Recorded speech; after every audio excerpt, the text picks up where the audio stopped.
everybody, I'm Teresa and welcome back to my channel. Today we are going to be doing 4 crafts that are inspired by Christmas villages. They were a lot of fun and they didn't take too long, so it's actually a pretty quick bunch of crafts. Most of them do use a cutting machine, so if you have a Cricut or a Silhouette, that's going to be best. If you don't, you can do it as a PDF, as a printable, and go off and print out the files that I have below. That's another thing just to mention. I do, as often as possible, include a link or the files themselves down in the description box. So I try my best to do ones that you can do for free that don't cost anything. So I do have that in the description box below, and don't forget to subscribe, and I will see you next time. Bye. Alright, the first up, we are going to use this harvest sign to make a Christmas village believe sign. It's going to be really cute. First thing I'm going to do is I'm going to go fill in all of the holes with the spackle on the sign. And at first I was thinking I was going to like glob it on there because I was going to make it like snow, but then I changed my mind. And I'm glad I did. I'm really happy with the way it turned out. And then I'm going to take this little house garland from the Target dollar spot for my houses. And I will say this video was kind of more inspired by another YouTuber. I'd seen her do something similar, but this is kind of my take on it. I will link her video down below as well. And I'm going to fill in all of the holes that you see here with that spackle. I'm going to do it with pretty much every one of the houses. And instead of having you watch me do it to every single one, I'll come back and you'll kind of see, what I end up doing. I decided I like that little tool to kind of put it on there. It's just a little crafter square dollar spot kind of thing at the Dollar Tree. So once I'm done, I'm going to sand off all of that excess spackle on both the sign and the houses. I'll go in with some white chalk paint, and instead of having you watch every last minute of it, I do kind of stop here in just a minute. So once it is all completely white and dried, I go in with the antique wax from Folk Art, and I'm just going to go in with a foam brush and keeping it in the same direction. So I'm just going to go from left to right and back and forth. And what I end up doing is I kind of started in the middle so that it didn't look like I will go from like a light to dark. So I go in and I'm going to start putting it on pretty much everywhere. I'm going to focus in a lot around the edges to give it kind of a little bit of a darker look. And once I've gotten it down like a pretty good like base layer, I really didn't want to have to go in and do another coat. So I'll get down my base layer down, kind of liking the way it looks for the most part. And then you'll see here in a minute, I'm going to actually use kind of like the side part of my brush and just kind of work out any brush strokes that are real obvious. So one thing you'll notice here, you can see quite a bit of those spots where the holes were, but don't worry about it. It doesn't actually show up too bad once it's dry. See, this is where I'm going in, kind of just swooshing any excess away to give it a little less of a streaky look. Obviously it's not going to look exactly like wood, but I think it gives it a good enough appearance, if you know what I mean. So I'll keep doing that pretty much until I'm satisfied. It does end up, I think, lightening up a little bit beyond where it is right there. So now that everything's dried down and I've sanded off all of those little houses, I go ahead and paint it with that same white paint that I used on the base.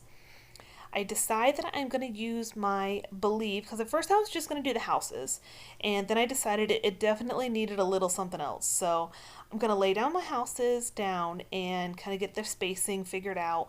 I don't really want for it to be done in any real pattern, but I do want to make sure that the houses I'm picking are going to fit with that Believe on top. And at one point I was actually debating on painting the Believe in a red just to give it a pop of color, but I decided to keep it a little bit more neutral.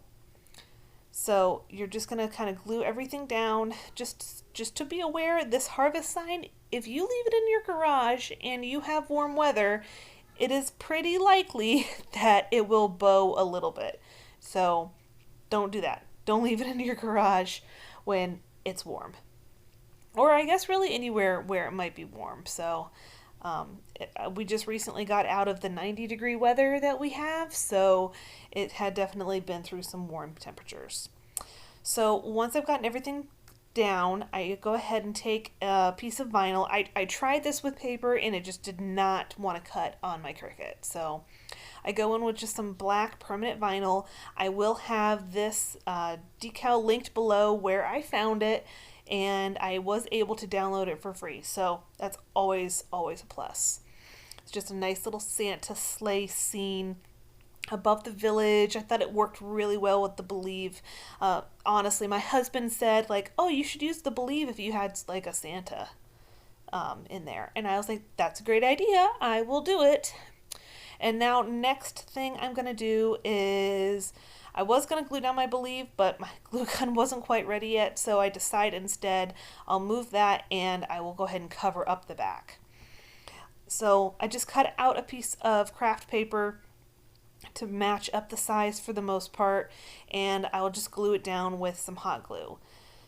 And once we are done with that, we'll be pretty much done with the back side, except I was going back and forth if I wanted to leave this as a hanging sign or as something I was just going to kind of prop up against something. So I decided I'd rather have the option to hang it. So next I'm just going to take this twine. You can use the one from the Dollar Tree. This one itself is actually from Walmart. It's a lot thicker, and for some unknown reason to me, I thought I needed to have, like, I don't know, 2 to 3 feet of this twine.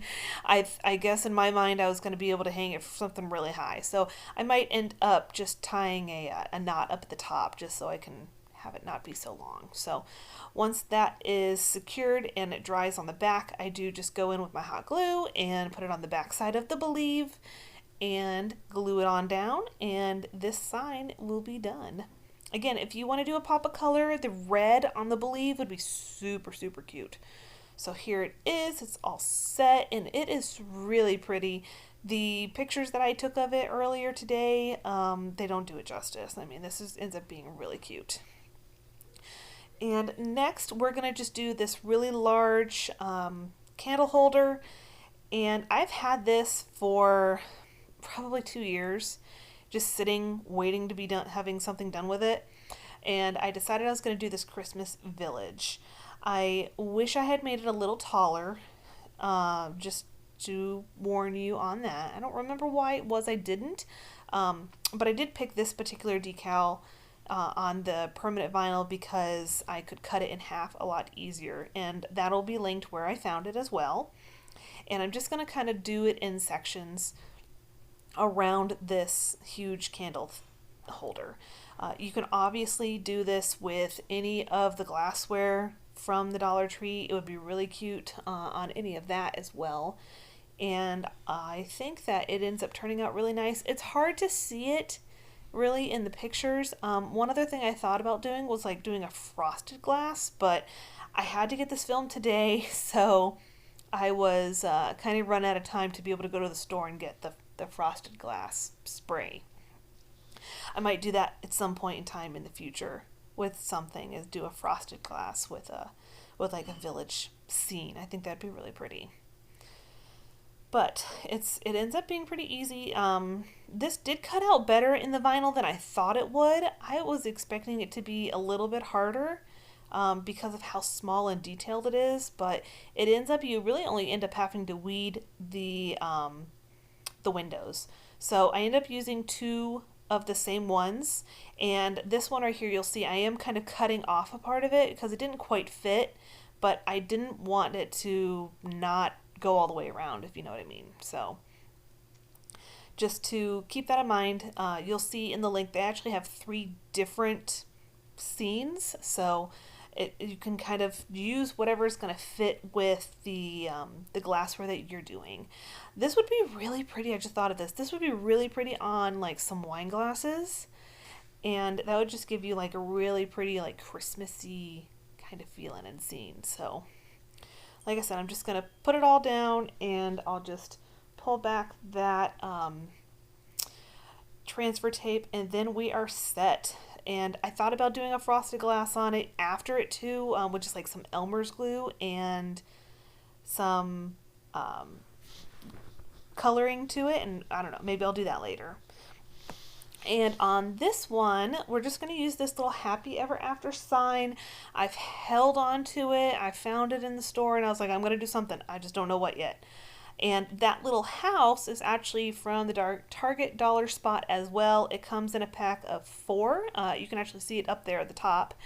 That's come from a pack of 4, and I think it's like $5 for the 4, so not too bad. And I'm going to go ahead and do the joy from that little galvanized wording that you can get from Dollar Tree. I decided I wanted it black to tie in. You can see up there I'm going to do it in a black and red buffalo check. And I'll be honest, at first I did it with like the spray adhesive, and I just was not happy with how wrinkly it was. So I do just go in with that glue stick and just trim off all of the excess.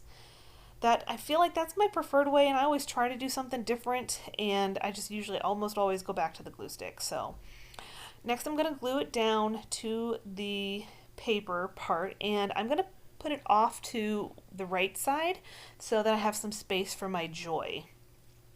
And I'll tell you, I lucked out here because I was putting it in, and I was like, oh, I'll leave a little space at the bottom for the frame, and it ended up being pretty close to perfect. And you could obviously also glue it in after you put the back of it on too. So I did do 2 coats of the Waverly ink black paint, and then I'm going to go over it with some satin finish Mod Podge.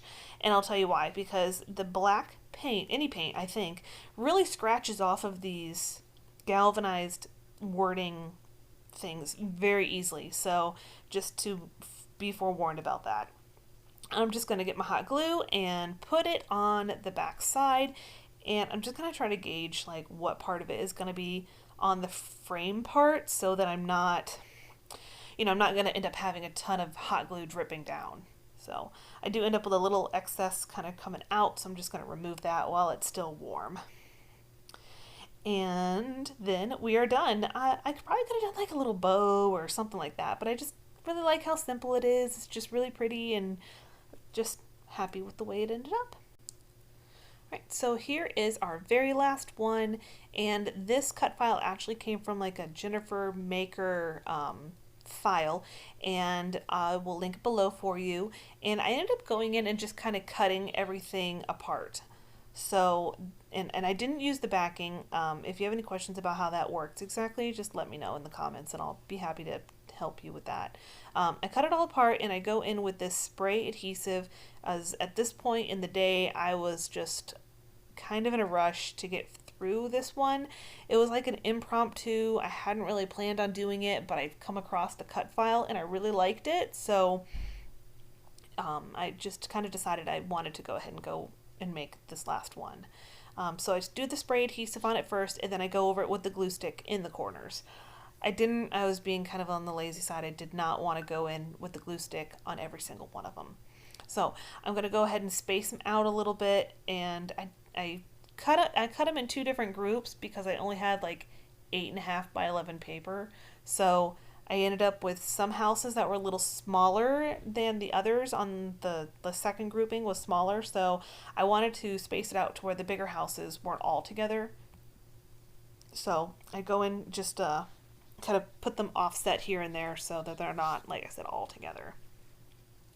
And then I'll just glue everything down. It does tend to curl some with that spray adhesive, so if you have the time, unlike me today, you might want to go in with the glue stick if you're going to glue it down to something. This is just a piece of foam board from the Dollar Tree. So they're actually, when you do cut it out, they're made to kind of fold and you can actually put like lights behind them or anything like that, which would be really pretty. So it just depends on what you want to do with it.